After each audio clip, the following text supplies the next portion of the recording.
بسم اللہ الرحمن الرحیم۔ السلام علیکم۔ اگر ہم پہلی صاف میں باجماعت نماز ادا کر رہے ہیں اور ہمارے پیچھے 3 یا 4 صفیں مزید ہے اور تب نماز کے دوران ہوا یا ریح خارج ہو جاتی ہے تو اس صورت میں ہمیں کیا کرنا چاہیے؟ کیا ہم نماز جاری رکھ سکتے ہیں؟ کیا وضو برقرار رہتا ہے؟ یا اگر ہم دوسروں کو نماز میں ڈسٹرب نہ کرنے کی نیت سے وہی کھڑے رہے اور بعد میں وضو کر کے نماز کو مکمل کر لے تو کیا ہمیں باجماعت نماز کا ثواب ملے گا؟ ناظرین گرامی، یہ ایسے سوالات ہیں کہ جن کے بارے میں پوچھنے سے بھی ہم شرماتے ہیں، اور پھر جب کبھی ہمارے ساتھ ایسا معاملہ پیش آئے تو علم نہ ہونے کی وجہ سے ہم نماز خراب کر بیٹھتے ہیں، بلکہ اکثر اوقات تو ہم ثواب کی بجائے گناہی حاصل کر لیتے ہیں۔ قرآن حکیم میں 100 سے زائد مقامات پر نماز کا ذکر آیا ہے، جن میں سے 80 مقامات پر صریحاً نماز کا حکم ورد ہوا ہے۔ جب آذان ہوتی ہے تو ہم اپنا کام کاج چھوڑ کر مسجد کی طرف رجوع کرتے ہیں تاکہ ہم نماز ادا کر کے اپنے گناہوں کی بخشش خداوند کریم سے کروا سکے۔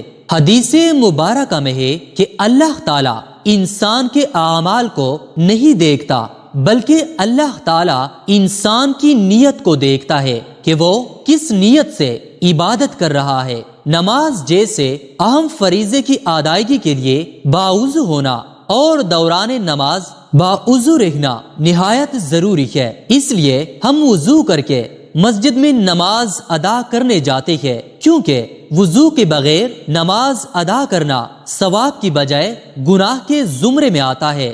اس لیے ہم جب بھی مسجد میں داخل ہوتے ہیں تو باوضو ہوتے ہیں۔ نماز کے لیے ضروری ہے کہ ہم جس جگہ میں نماز ادا کر رہے ہو تو اس جگہ کا پاک صاف ہونا ضروری ہے، وہاں روشنی ہونی چاہیے۔ اندھیرے میں نماز ادا کرنا جائز نہیں ہے۔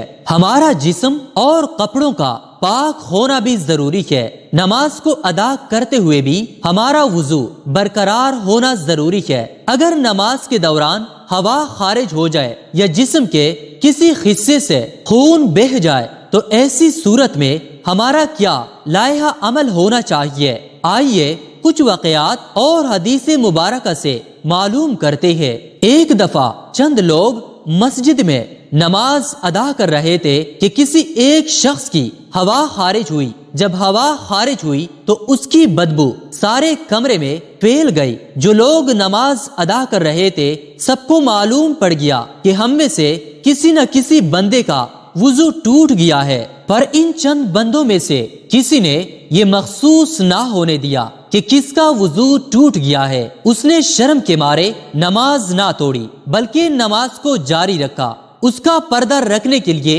یہ چاہیے تھا کہ وہاں جو 2-4 لوگ نماز ادا کر رہے تھے وہ سارے وضو کر کے دوبارہ نماز ادا کرتے تاکہ اس بندے کو شرمندگی نہ ہوتی اور نماز کو پھر سے ادا کیا جاتا، پر نمازیوں نے ایسا نہ کیا۔ ہمارے دین اسلام میں بھی حکم ہے کہ کسی کے پردے کو ظاہر نہ کیا جائے جس سے اس کی دل آزاری ہو، لیکن یہاں سوال دل آزاری کا نہیں ہے، جیسا کہ حضرت علی بن طالق رضی اللہ تعالیٰ عنہ سے روایت ہے کہ حضور نبی کریم صلی اللہ علیہ وآلہ وسلم نے فرمایا، جب تم میں سے کسی کی نماز کے اندر ہوا خارج ہو جائے تو نماز چھوڑ کر چلا جائے اور وضو کر کے دوبارہ نماز پڑھے۔ اس حدیث مبارکہ سے معلوم ہوا کہ نماز میں وضو ٹوٹ جانے کی صورت میں اپنی جگہ پر کھڑے رہنے کی اجازت نہیں ہے، بلکہ وضو کر کے دوبارہ نماز میں شامل ہونے کی ترغیب دی گئی ہے۔ ایک اور روایت میں حضرت عائشہ صدیقہ رضی اللہ تعالیٰ عنہ کا بیان ہے کہ حضور نبی اکرم صلی اللہ علیہ وآلہ وسلم نے ارشاد فرمایا، جسے نماز میں کہ نقصیر یا ماضی آ جائے وہ لوٹ کر وضو کرے اور جہاں نماز کو چھوڑا تھا وہیں سے شروع کر دے، لیکن اس درمیان میں کلام نہ کرے اور حضرت عائشہ صدیقہ رضی اللہ تعالیٰ عنہ سے ماروی ایک حدیث مبارک میں دوران نماز وضو ٹوٹ جانے کی صورت میں صفوں سے نکل کر جانے کے بارے میں بتایا گیا ہے۔ نبی اکرم صلی اللہ علیہ وآلہ وسلم نے ارشاد فرمایا، اگر کوئی نماز میں بے وضو ہو جائے تو وہ ناک پکڑ کر علیحدہ ہو جائے۔ حدیث سے واضح ہے کہ اگر کوئی مسلمان بھائی باجماعت نماز ادا کر رہا ہے تو اس کی خواہ خارج ہو جائے، چاہے وہ پہلی صاف میں کھڑا ہو یا دوسری صاف میں، اس کو چاہیے کہ نمازیوں سے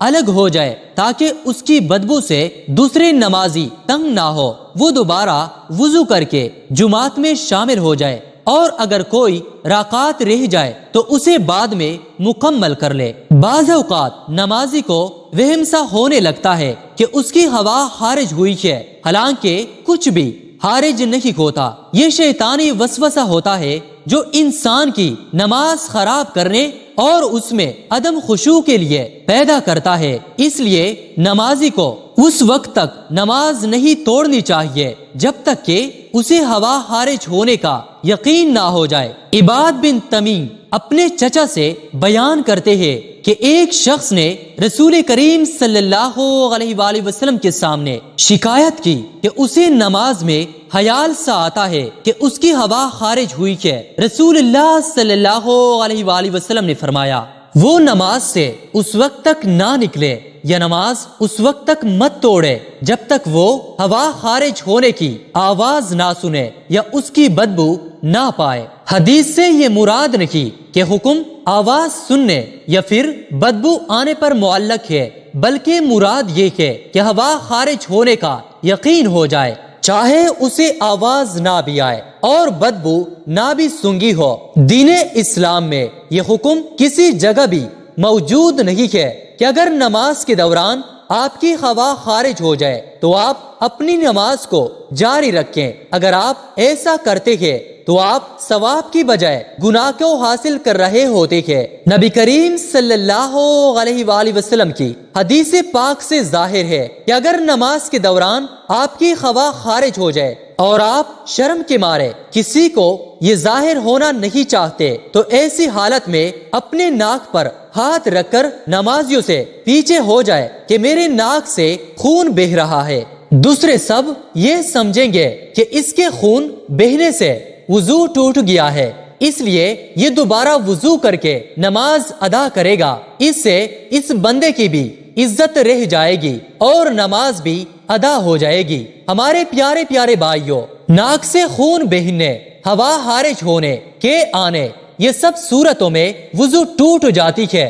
اگر ایسا ہو تو نمازی کو دوبارہ سے وضو کر کے جماعت کے ساتھ ملنا چاہیے۔ جو رکعت باقی رہ جائے اس کو بعد میں ادا کرنا چاہیے۔ کچھ لوگوں کو یہ بیماری ہوتی ہے کہ ان کی بار بار ہوا خارج ہوتی ہے، ان کی ناک یا جسم کے کسی حصے سے خون بہتا رہتا ہے، شوگر کی وجہ سے پیشاب کے قطرے مسلسل گرتے رہتے ہیں، تو ان لوگوں کے لیے حکم ہے کہ وہ ہر نماز سے پہلے وضو کر کے نماز ادا کرے۔ اگر ابھی وضو کیا ہی ہے اور نماز کے لیے کھڑا نہیں ہوا تو اس کی ہوا خارج ہو گئی ہے یا اس کو آ گیا ہے تو وہ پھر دوبارہ سے وضو کر کے نماز کے ساتھ کھڑا ہو جائے۔ اگر وہ ایسا نہیں کرتا تو اس کی نماز قبول نہیں ہوگی۔